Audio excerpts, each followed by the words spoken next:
Presidente Mário Bittencourt, o senhor deveria ter respeito, isso é o mínimo, pela instituição Vasco da Gama, por todos os serviços prestados ao futebol e à sociedade.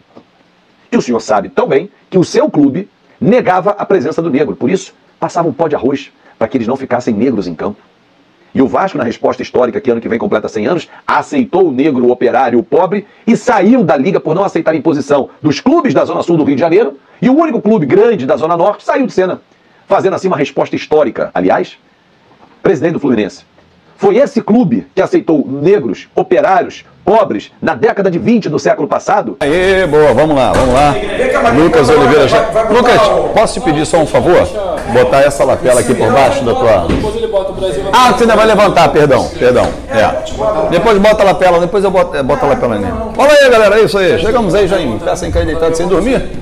Vai rolar a apresentação do Lucas Oliveira. Porque eu já vou começar direto e reto mostrando para vocês, olha, tá na tela e você pode observar a nova camisa do Vasco.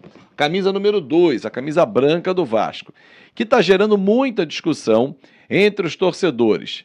Muitos não gostaram do novo design, alguns gostaram, outros, como eu, preferem na mão para poder ter uma visão melhor.